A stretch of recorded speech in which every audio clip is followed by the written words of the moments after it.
Welcome everyone, all you spiritual seekers. Thank you for being here this most beautiful day, 5 o'clock, Saturday Sabbath, at the Cosmic Center of Spiritual Light. And here at the Cosmic Center of Spiritual Light, we encompass and include all religions.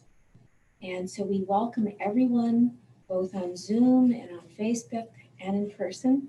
Thank you very much for being here today. Welcome, and we have a beautiful evening tonight. We are gathered here to speak of a wonderful epic that Arjuna took. And this is an ancient text, and it is the Bhagavad Gita. So we'll be speaking of the Bhagavad Gita tonight.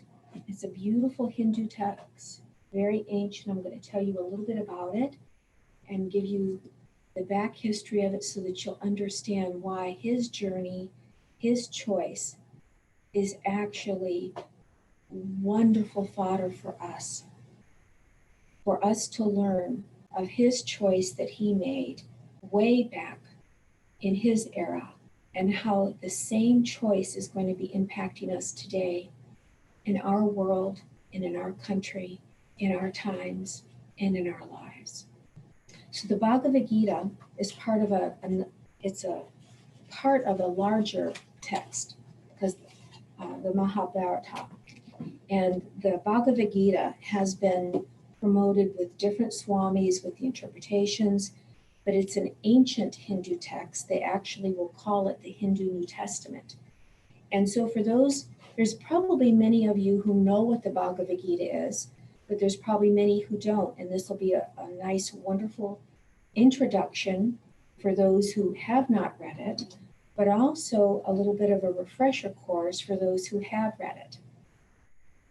So I'm going to go back into the history a little bit so that you have a little bit of a background on it to understand this choice that Arjuna was compelled to make during his time. So let me give you a little bit of history and why I chose this beautiful ancient text to source from, to give us guidance in today's journey. So the Bhagavad Gita, it's part of the India's greatest epic text, the Mahabharata. And the Bhagavad Gita here contains 700 verses out of the chapters 23 to 40 of the Mahabharata. So it is said that the Mahabharata and the Bhagavad Gita were written about 5,100 years ago in 3102 BCE. And that's how legend speaks of it. So that's how ancient this is. Thank you for coming, Mark. Welcome, welcome. We're getting people both in person and wonderful individuals on Zoom and on Facebook. So thanks to Clark. We want to thank Clark for his help, technical help. And we have in-person people here, which is wonderful to be able to socialize and be with each other. So as we were talking about the Bhagavad Gita and it being 5,100 years ago, and it has been said and brought down through the generations, that's about how old it is. And this is that time era that this book is referencing. And they said that this book, the Mahabharata and the Bhagavad Gita, was actually published a few years later by Arjuna's grandson in the court of the Emperor of India at that time. So I'm going to try, for those of you who do not have a real good basis or from the Hindu standpoint of pronunciation, we're going to try to keep this simple, and I'll try to reference all the relationships from Arjuna's standpoint, since this is a basic introduction for those of you who may not have had the time to study the Bhagavad Gita. So I'm going to try to give that basis because his decision is totally apropos in today's day and era on this battleground that we are looking at in today's society, because he was called to make a choice and to see the cause and effect and all the parameters during this time 5,000 years ago. and his choice is absolutely on point for what we're going to have to do in our time and in our generation. So now that you have a little bit of the history of the Bhagavad Gita and the Mahabharata, let's talk about the parameters underneath it as to how this came about. What is the storyline? So I've tried to put everything in a nutshell so that you can get just a glimmer of the relationships and what was happening 5,000 years ago. So we have the king, let's say the emperor, and he has two sons. And I'm going to try to not say the names because it confuses those of the individuals because they're so similar. So I'm going to give everything from a standpoint, a generic standpoint, so you can see the relationships. So this emperor of India has two sons. The firstborn son is born blind. And because of the law of the land, he cannot be the king. He cannot be the emperor of India, meaning that he's incapable. And a lot of times in the Bhagavad Gita, a lot of things are allegorical. So there's been many inferences saying that if he was born blind, physically he couldn't rule the lands and it was against the law, but also some allegorical or symbolic, maybe allegor would be thinking that perhaps he wasn't just physically blind, but emotionally blind. So we do know that he was born blind. We do know that the law of the land of India at the time is that if you were born blind, you could not inherit the kingdom. So by India's decree and the law, it should go to the second-born son, Pandu. And so everyone knew that he was going to be the emperor, the king of India as the second-born. So what happens is that you have a beautiful teacher, and he will come into play here, and I'll just call him the teacher. So it's a little bit easier for us to understand without the names from India. But the Pandu clan, and this is the clan from which Arjuna springs from, they are supposed to be the inheritors, the kings, the knights, and their father is supposed to inherit and be the king or the emperor of India. He comes to early death. Everyone knows that the firstborn who is blind is not to inherit the kingdoms, that it was supposed to go to Pandu. He is the king and the emperor. However, he dies young. So because he's got two wives, Pandu has two wives, and he has 5 children, 5 boys. 3 from Kunti, and Arjuna is the third son. So we can remember that that's the triune. So Arjuna is the third son, and the other wife has 2 more. So just so everyone kind of understand this, the Pandu clan, everyone, it's on authority, they're inheriting the kingship. This is their lands. Their dad dies young. So then what happens is the firstborn son says he's now their uncle. I'll take care of the boys.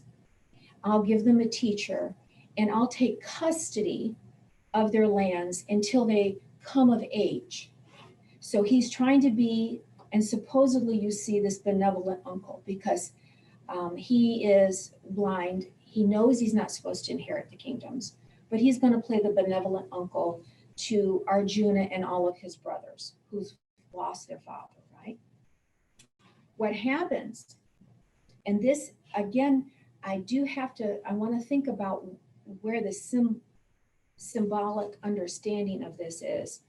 So the blind firstborn gets married and he has 100 sons. Now we know that cannot be possible. So that's why it's symbolic in its nature. Some people have said that these 100 sons represent the temptations of the world and the vices. And so that, just to kind of throw that out there is when we interpret this, we can interpret it from a symbolic standpoint. So you have the firstborn blind son who is not supposed to take the kingdom.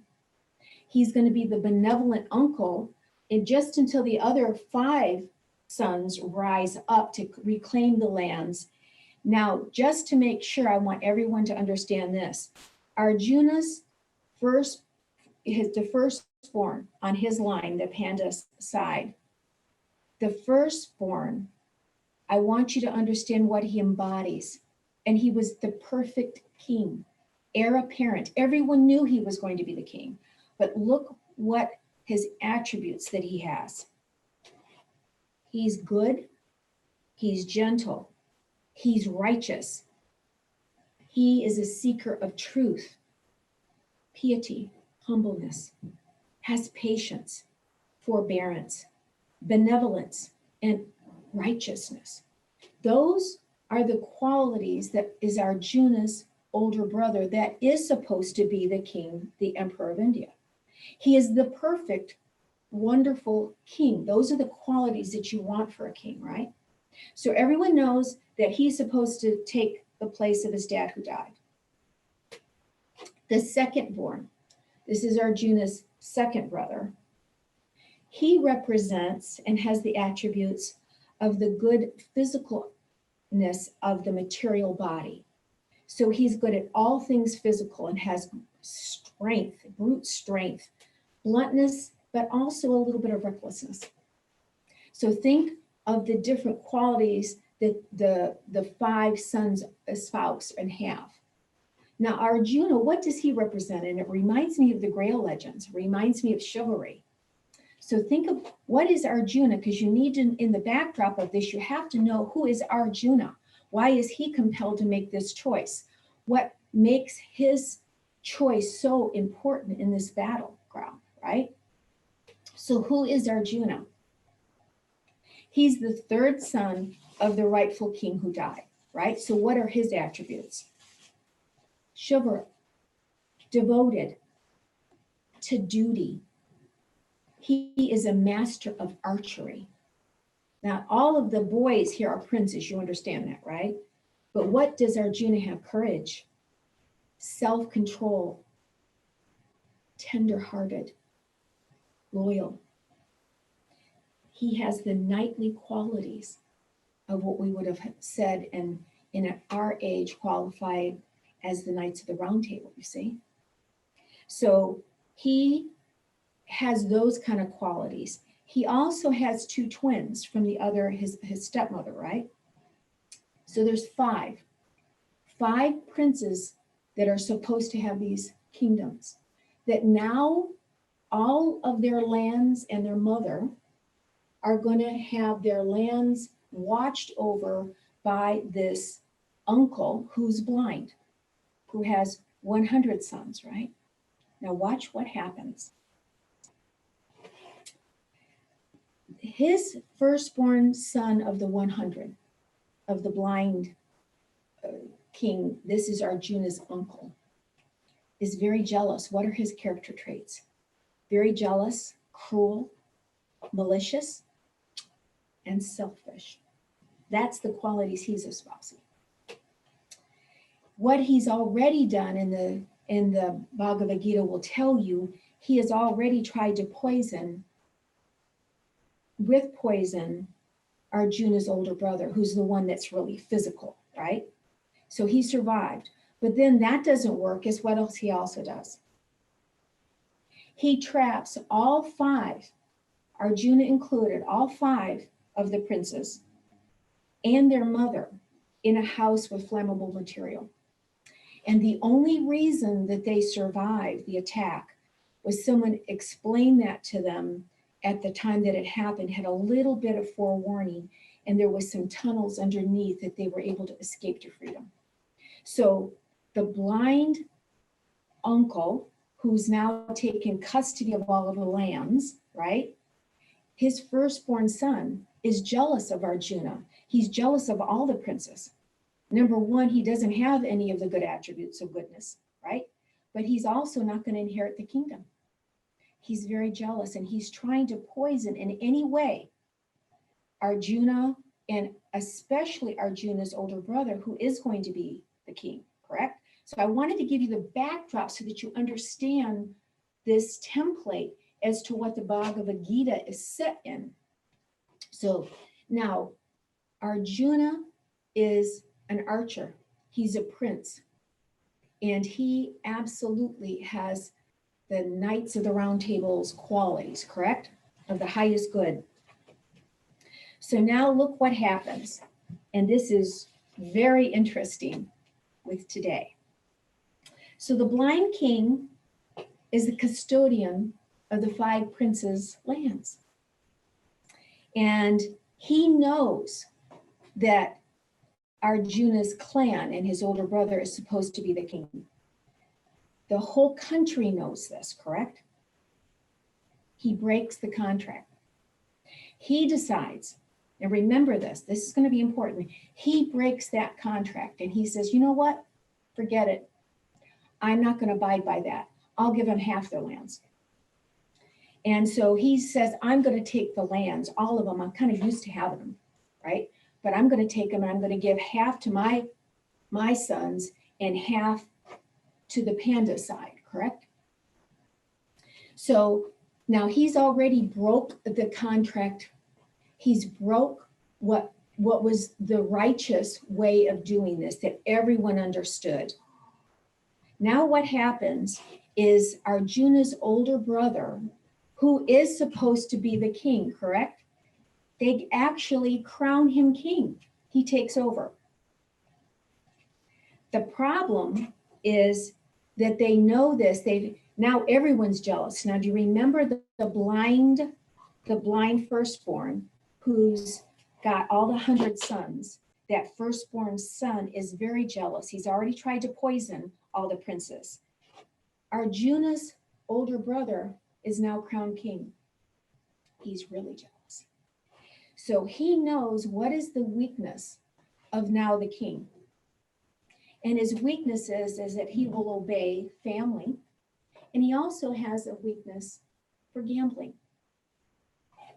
And so what he does, because he wants all the kingdoms, he doesn't want to have Arjuna's family have their rightful kingdoms. And he's going to do a devious plan in concert with this evil uncle, knowing the only weakness that now the king has, Arjuna's older brother, is that he feels obligated to family. He's got a kind heart. He has honor. And so this is where the laws of decency will hurt him. And his only little weakness is he likes to play dice. So the firstborn son of the blind king, he wasn't a king then, he's not, but he's trying to be, right? He's custodian of the lands. He has to relinquish the lands. Arjuna's older brother becomes king. Now, what they do is his son turns around, gets with the uncle, and tells Arjuna's older brother, who's now king, let's play a game of dice. But the dice are loaded. And they know that. And they have, with design, tried to steal the kingdom. So understand now they have gotten with honor. They're going to tell the king now of India, basically says Arjuna's older brother, who's the king. Let's play a nice little game of dice, knowing that's his weakness. They play the dice, get him going, and he eventually gives up everything. They play for the kingdom. And so one after one, the wealth, the jewels, everything, and he never wins because the dice are loaded. Do you see that? Deception from the beginning. They already knew that what the end was going to be through deception. So what ultimately happens, and this is again symbolic, they give up everything. The king loses all the lands. And this is with the caveat that if we lose, and we knew they were going to lose, they didn't know the dice were loaded, right? But that all the princes have to give up their title to their lands, go into the forest for 12 years. Very interesting, right? 12, that magic number of 12 again. And Then for 1 year, on the 13th year, they have to live in disguise and serve, but they cannot be caught. They have to live in disguise and not be caught. So it's 13 years they are to give up their lands. Now, remember that Arjuna and all of his brothers abide by the rules. They lost the game, even though it was an unfair game, even though the dice was loaded. They still abided by the rules that were set. Even though that firstborn blind son did not abide by the rules, did he? I want you to understand that, because this is going to be what Arjuna has to start to think about. Arjuna and his brothers go off into the forest for 12 years. And this is where Arjuna becomes associated with and best friends with Krishna. Do you see that? They live an austere life. They dedicate themselves to God. They practice self-control. And they do everything that they were supposed to do, and they abided by the rules that they were told. Then they have to live incognito, and they do that successfully, and they have finished the deal of the contract. And now they come back to get their lands. They've done everything that was supposed to have been done, right? And they did it perfectly. They never were caught. They served menial services within another kingship and everything, right? They come back to get their lands. And guess what? The blind uncle, who now has command over the whole kingdom, has decided he's not going to give up any of the lands. Tough. I want them for myself. Even though Arjuna's brother is the king, even though they lost everything in the game of dice because it was rigged, they still did everything right. And then this evil uncle, right, doesn't want to abide by the contract. Get it? I'm not going to let you have your rightful lands. This is now the battleground that Arjuna is faced with. So the elders know that Arjuna's brother is supposed to be king. He was already crowned king. They've already done everything they're supposed to do. The evil uncle refuses to give up the lands, and he says, fight for it. So Arjuna is faced with a horrible situation. On both sides of the battleground are strewn all of his relatives, aunts, uncles, both sides. Everyone is people that are bonded in love and blood. And they've now went on two sides of the battleground. And he is asked to take part and engage. So if you remember, for 12 years in the forest, he was with God. He was communing with Krishna. He was his friend, companion. So Arjuna is grief-stricken. He looks at the battleground, all of the soldiers arrayed in their fine armor, and knows that his action is going to play into this situation. No matter what he does, no action or action, there's going to be consequences. And he is grief-stricken. How today are we not also in that same kind of situation with the whole battleground, with people going off in different fractions in the world? So he looks at everyone, people that he knows and loves. He says, I cannot kill. So he's got a choice, and he's decided that he's going to ask for Krishna to come to him to give him insight.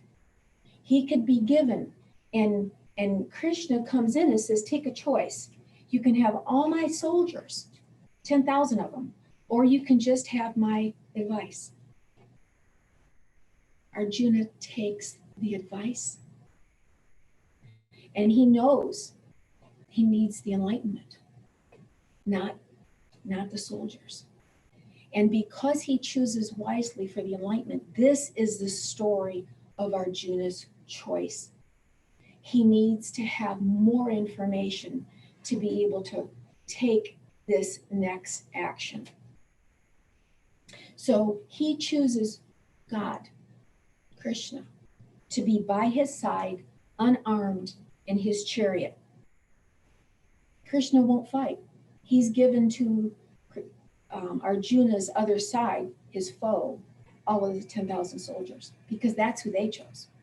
Material stuff. Do you see that? Physical stuff to hurt and to harm. What does Arjuna choose? He chooses understanding, enlightenment, and to be in God's presence. And that's a really, really important question that we have to ask ourselves. Given this situation that we're in, can we make that choice? So Arjuna chooses God, and on this battleground that is waged on holy ground, he has to make a decision. And this is the story. You have Arjuna's mother, who is wrought with grief also, right? Both sides of each army are full of kinsmen and relatives, literally united in the bonds of blood and love, but they're willing to fight to death. She's overcome with pity and sorrow, but Arjuna is distraught. His body is shaken. He's anxious. His mind becomes dizzy, and his bow slips from his hand because he cannot fight. He says and begs to God, I cannot kill my own people. I can't kill my relatives, even though they would kill me. He says, how can we be happy if we kill our own kind? What kind of decision is that? And this is the result. It's an inevitable result of a civil war, is the decay of families. Did we not fight this war in the Civil War? Did we not fight the same kind of war for the War of Independence for America? And are we not called today to fight again? So it's that same kind of situation when you have that kind of unrest. Now, Arjuna is a warrior. That is his dharma. And he's not wanting to engage in this battle. Can you understand why? Can you understand his being distraught and sorrowful? And he says, I cannot do this. However, Krishna is there. That is God. And he awakens in Arjuna. He's almost going to call him unmanly because he's frozen to inaction. And Arjuna is needed to fulfill his dharma. But he is needed to understand where his delusion lies. Where is his ignorance lie? Where is the veils of ignorance that are clouding our vision? Where are they? Because with Arjuna, he was seeing on the battleground that he was killing all of his relatives. And God comes in and says, our soul is immortal. So this is a situation, you're not killing them. Souls are immortal. Rise above. Look at the bigger picture. Look beyond the illusion and the Maya that you're being called to look at right now. Look beyond it. So we are resolved to commit a great sin in that we are ready to slay our kinsmen, he says, to satisfy our own greed for the pleasure of a kingdom. That's the other side. That's the foe. You got to ask that. What are they trying to overcome? They're going to kill the other side to have a kingdom, to have money, to have wealth. So Arjuna says, I'm going to be a pacifist. I'm not going to do anything. I can't do anything. God comes in and says to Arjuna, because he's sinking into grief, because he cannot make a decision. If one sees evil, one must resist it. And the Lord says, do not give up, Arjuna. It is unbecoming of you as a warrior. Do not become unmanly. and scorcher of enemies arise. God comes in and asks that Arjuna take a look at this. God lashes out to Arjuna with words of strength to rouse his forgotten manliness. So Krishna, the story of Krishna is really wonderful. I'm going to give you just a little basis of this because we're saying, who is God? And the story within the Hindu religion relates who Krishna is. The story of Krishna is very interesting because it reminds me of Jesus's birth too. But you have a nobleman and a wife, and they have 8 children. And it has been prophesied that the 8th son will kill the evil, malevolent king. So God decides to incarnate into this 8th born son, because society and this evil king has become so evil that his benevolence needs to come to awaken humanity. So God decides to take incarnate form in this 8th born son. So the story of Krishna is that the husband and wife were imprisoned by the king because they had heard and prophesied that the 8th son was going to kill him. So he imprisons them, sort of like Herod. Remember, Herod started slaying all the firstborn boys when he heard that Jesus was born. This is the same kind of story. Very interesting, right? So he imprisons the husband and wife. And every single child that they have, he comes and kills. They were able to get one of the children away. But on the 8th born son, Krishna is born. And in that one moment, the mother and dad see that he is God manifest. But what happens is they are compelled by an angel to go ahead and slip through the castle that they're imprisoned and switch babies with another baby that was born. And they do. And bring it, the other one is a girl, and they bring it back. They come back, the chains are then put back on everyone, and the guards that were asleep now awake. So the king comes in to kill the 8th child, knowing that that was the one that was going to harm him, right? And now, because it was switched, he sees it's a girl. Because it was switched, he doesn't know it's switched. He goes to kill the girl child anyway, and she ascends to heaven. But as she ascends, she says to him, "You were fooled. The 8th born son still lives," and gives him where the village is. So the king tries to go to the village and sends all the malevolent individuals to try to hurt little Krishna. But little Krishna, of course, as God, can see through all of their situations and protects himself, even as a babe, protects his village. And in the end, when they try to slay him, he slays the malevolent king. That's the story of Krishna. And this is Krishna who befriends Arjuna, remember, when he's off in the wilderness for 12 years. So Arjuna is friends with God. He's a total companion and friend. And so now he's also the charioteer in his chariot. And he's giving advice to Arjuna. So now Krishna is God personified in physical form. Within his mouth, they say, the whole universe.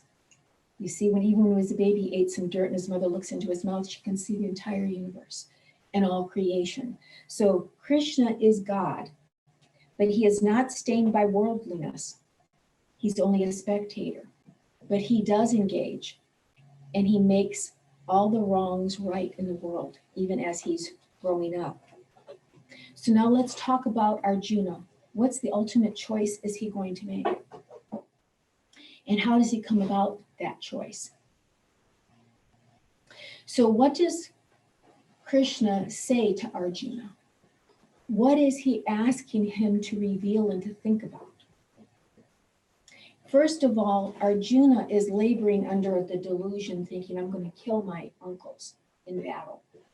And that is where his heart is so full of sorrow. But God says this to him: only the bodies of which this eternal and imperishable, incomprehensible self is the indweller, are said to have an end. Fight, therefore, Arjuna. The Lord wants to remove Arjuna's ignorance of the physical body and showing that it's the soul that lives on, and give him license and freedom to do what he needs to do. So to do what he knows he must do and what is right.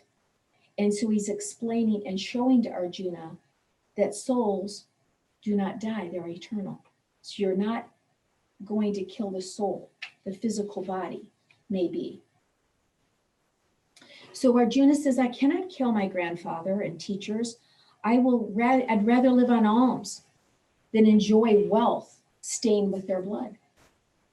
If I kill them, I don't wish to live. The victory would turn into defeat. My judgment is confused, says Arjuna. Instruct me, O God, Vishnu. You see, Krishna. I take refuge in you. And that is what we need to do today, is seek refuge in God and the higher callings, and not always be looking at what we're being told. Are we getting played like the soldiers were getting played with the loaded dice when the rightful kingdom was stolen? So God asked Arjuna, and Arjuna asks himself, he says, help me, Lord. May the wind blow away my clouds of ignorance. And that is what we need to do today. This is why this is so apropos. But what the Lord says is, until the seeker acknowledges himself to be a disciple, the teacher may not impart the highest knowledge. We have to have a humble heart, an inquiring mind. So God gives this knowledge of reality to Arjuna. And Arjuna is laboring under an egotistical notion of this battleground, saying, I am theirs and they are mine, commanding ownership. We don't have ownership, and that's what God reveals to him. Right knowledge is what God is instructing Arjuna to have, and that's endurance coupled with discrimination between real and the unreal, and detachment from worldly objects, pleasures. And this is what prepares the aspirant for right knowledge. So we are to be balanced, have discrimination, and to look at the highest good of all. So he's instructing Arjuna to watch out for the ignorance. Do you see that? To enlighten, become aware of all that is. And then he will ask Arjuna and direct Arjuna to be even-tempered, even-minded, balanced, use discrimination, have a disciplined mind, have humility of spirit, and have a spirit of inquiry. To not always think you know the answer just because you've been told it. You are to question it within, to have that spirit of inquiry and to be open, as Arjuna was. To not stay in grief, not even is God instructing him to be a pacifist. And he's also telling him not to be overwhelmed, to do his duty, but to seek clearly the truth. And this is what his instruction is to Arjuna in the Gita. This is in the Bhagavad Gita. As fire is concealed by smoke, as a mirror by dust, as an unborn babe by the womb, so is knowledge concealed by ignorance. And so we have to really have a questioning mind right now and ask ourselves what it is that we don't know. Are we being instructed to believe a certain way? Why? Look underneath it. What is it that we don't know, and be open to receive the higher guidance? Ask what is obscuring our vision, to look at the big picture. What is being done? What is being given? But also what is being taken away from us right now? What are we giving up if we do what we're being told? And why? Ask underneath why. So like in Arjuna's case, we could see that those individuals from the uncle that was blind, he liked the kingdom. He didn't want to give it up to the rightful heirs, right? So why, and they were orchestrating this. They had the uncle that was with the loaded dice. We got to ask ourselves, what's underneath everything? Who are we giving our power up to? And I think that's the big question today. Are we giving up our individual rights and our power? Why? What is being played out on a bigger stage here? So God is instructing Arjuna to be humble, to have a spirit of inquiry, not to be overwhelmed, because as soon as we become overwhelmed, we can't think logically. We can't think calmly. We can't have a balanced state of mind. So we need to calm ourselves down, not live in fear, be calm and even-tempered. And then he asks him, watch out for the fire of desire, because that can envelop your knowledge. When you're so consumed with some kind of emotion, you're not seeing the picture clearly. So God is instructing Arjuna, enveloped is knowledge, O son of Kunti, by the insatiable fire of desire, which is the foe of the wise. So we can't get ourselves so upset, so overwhelmed, so desirous of a certain thing, so that it overwhelms us and then we can't see clearly what is being done. So we have to ask ourselves, who is fueling in this today's age? Who is fueling the desire to hate? Why? Should it not be that we should love each other? Do you see, even the elders wanted the two battlegrounds and the two sides to come together. So was there another nefarious situation fueling the situation, making people hate each other? That's what's happening today. So we got to look higher. Who's fueling the hate? Why? We don't have to get entrapped and ensnared in that. So absolute power corrupts absolutely. Remember that. When this side of the family that got all the power of India, they liked it. They didn't want to give it up, did they?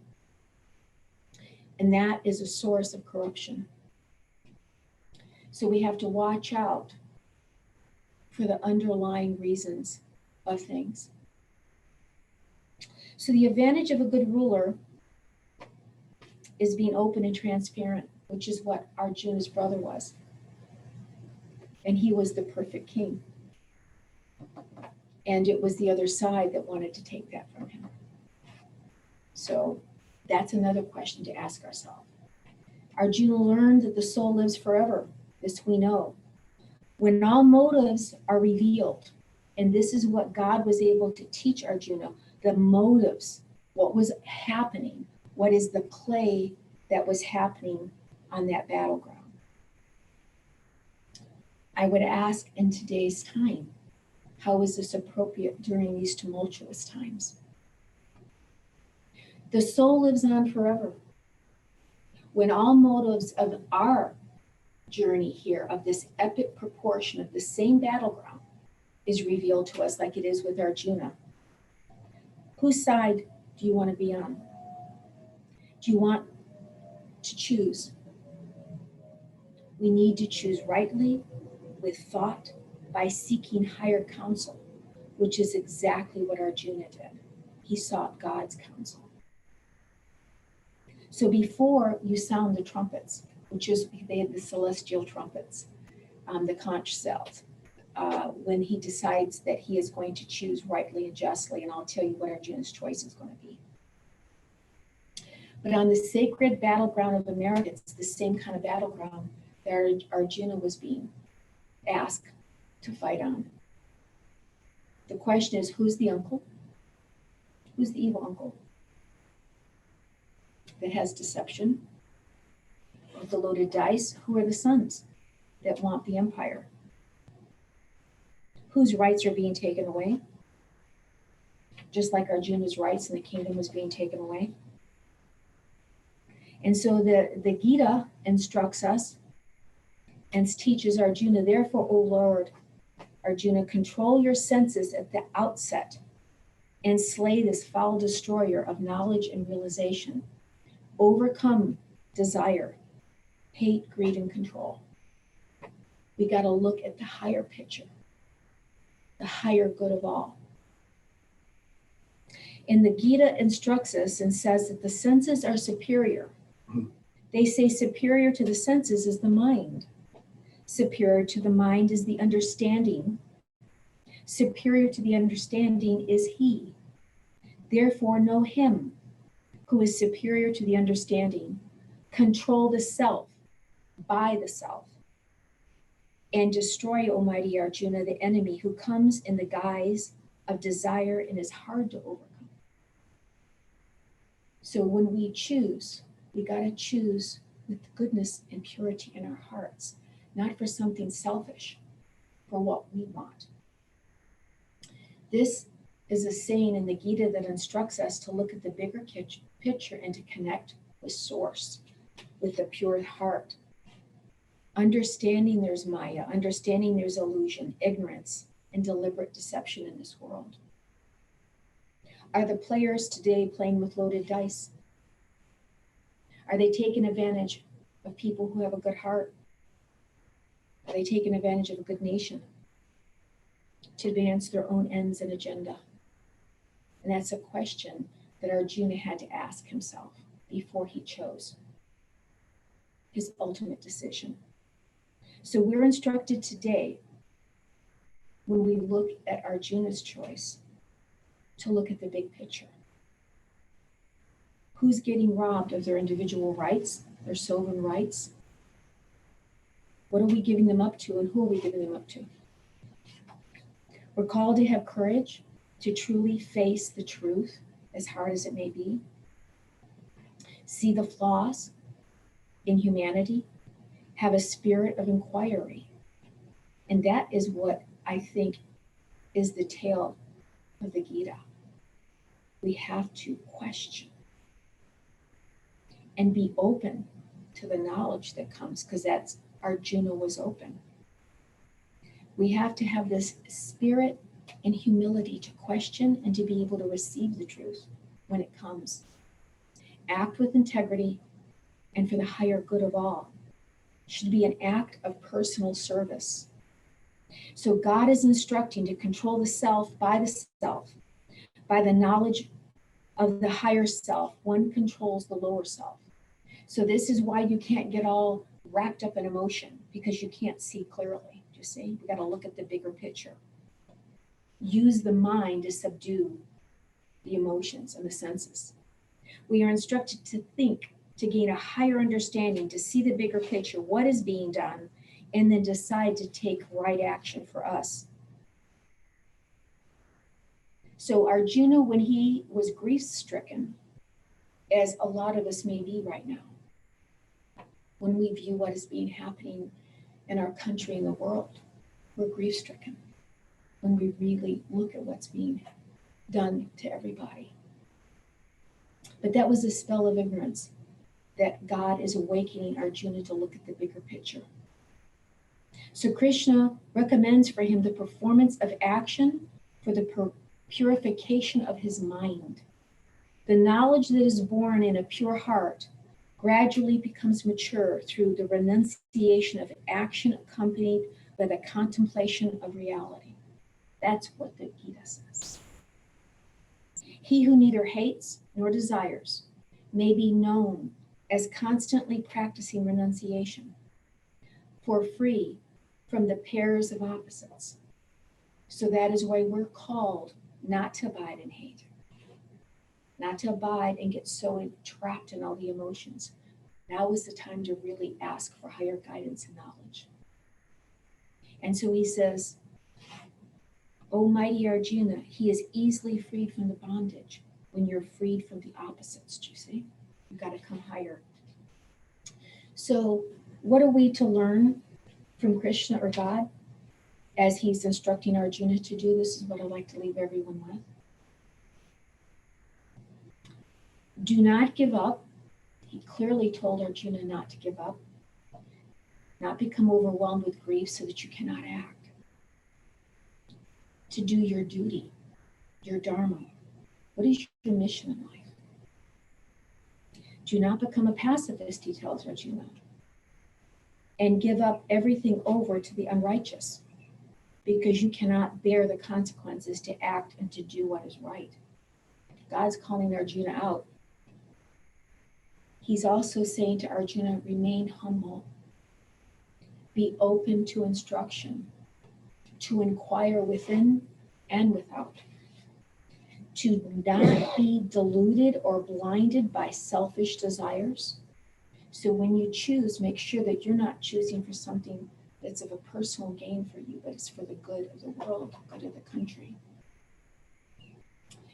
So either yourself, if you have a personal gain, you see, or you've got to look at the personal selfish motives of who you may be helping. And in Arjuna's case, that was the uncle, the blind uncle who wanted his sons to inherit the kingdom, stolen from the right ones, do you see? Do we have a pure heart? Are we ego-driven? That's what he's telling Arjuna, have a pure heart. Do not be ego-driven. Go to the higher level of understanding. Rise above Maya, the illusion. Maintain self-discipline, self-control. Keep the mind calm, be balanced. Maintain inquiry. Seek truth, the higher truth, not just what you're being told to do. There's a higher law that's in operation, and that's what God is instructing Arjuna to be mindful of and to see. Be led by the highest good. Look beyond the veil of illusion to see the motives of the players and then act accordingly.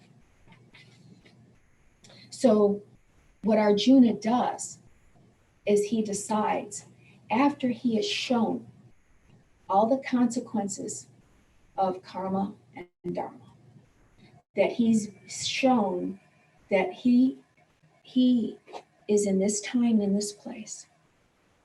He doesn't want to kill other family members, but he also sees that every action is a consequence, and he's even being shown all the consequences. But he has the courage when he says, I'm given these gifts. I'm an archer. I'm a prince.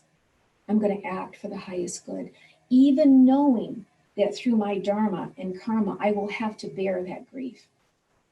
I choose to act for righteousness. After he decides, given all the knowledge from a calm mind, he's deciding what was the right path to take, that of righteousness, that of justice, that of goodness. For the outcome was a just outcome.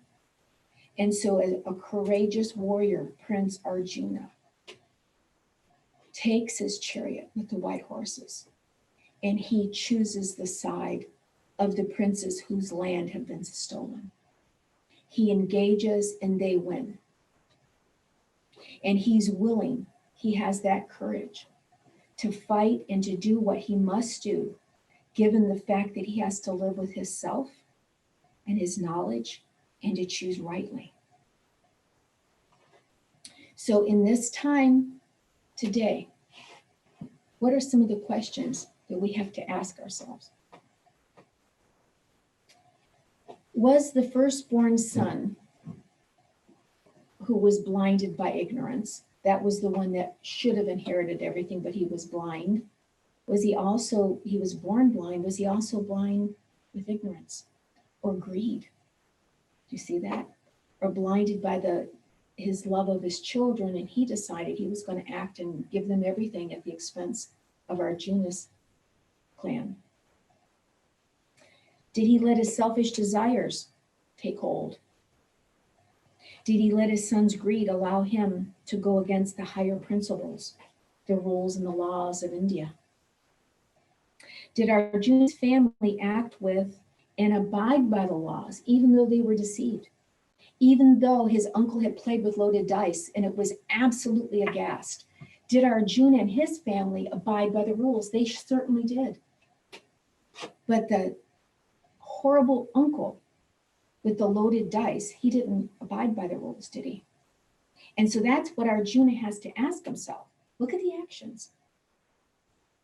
Did Arjuna's family abide by the laws? Yes, they did. They did the 12 years in the forest. They did the 1 year of living incognito.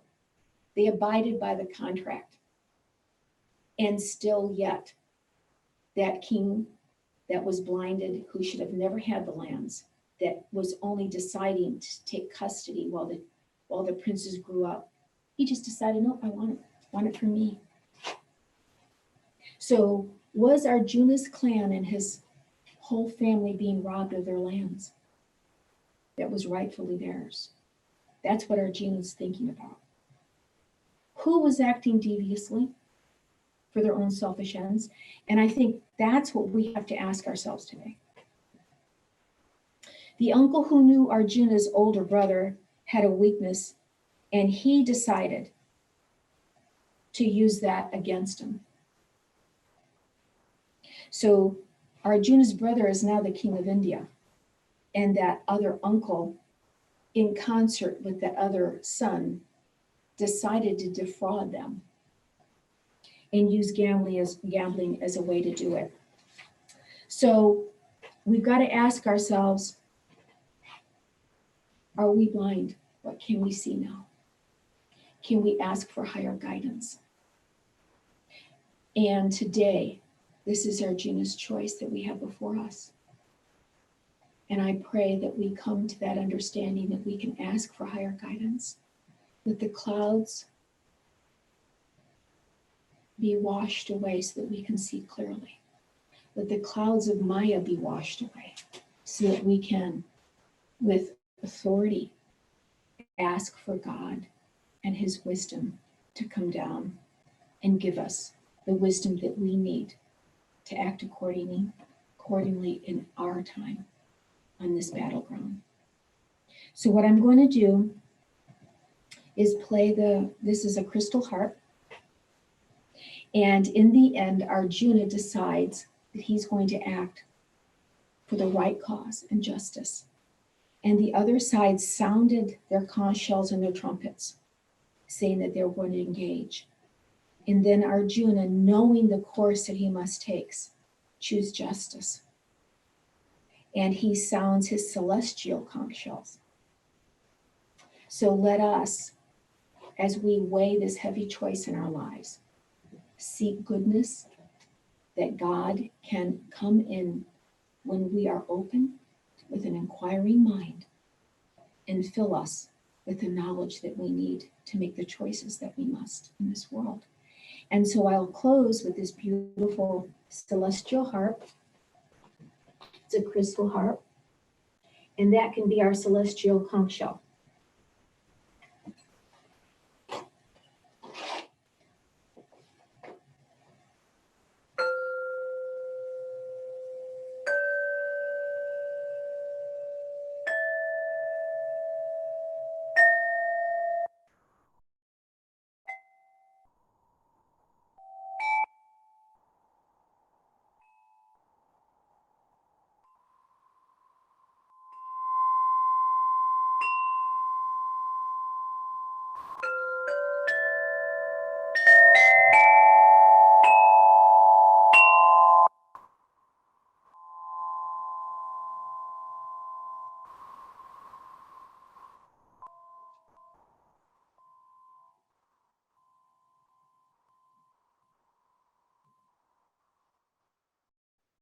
So I want to thank everyone for coming to the service. The center is a beautiful center. It's the center, the Cosmic Center of Spiritual Light. It does include all religions and all faiths. Its only caveat is love. And I think we need a lot more of that in this world today. But for us to continue to do the higher work and the higher service, for those of you who would like and feel compelled, please go ahead and there's a donation button. You go to the Cosmic Center of Spiritual Light's website, ccosl.com, and go to donate. You can donate whatever you feel, is a beautiful energy exchange. But we are really called during these times to keep the higher service going. And I'm not very good with the chat button, but I'll try to look and see if there's any questions. But we will conclude this wonderful service. We have the Saturday Sabbath every Saturday at 5 o'clock now. We hope that time was a little bit more convenient for everyone. And thank you for being here, both on Facebook, on Zoom, and in person. And it's wonderful to see people here again. And beautiful talk about an energy exchange and the higher lights, because we actually emit light. So I appreciate that. It's wonderful to see these beautiful spirits here in person and online. And may we go forth with love in our hearts, with an open mind, a calm mind, and make our own beautiful choices, godly choices. And I'll go ahead and close this for now. Namaste.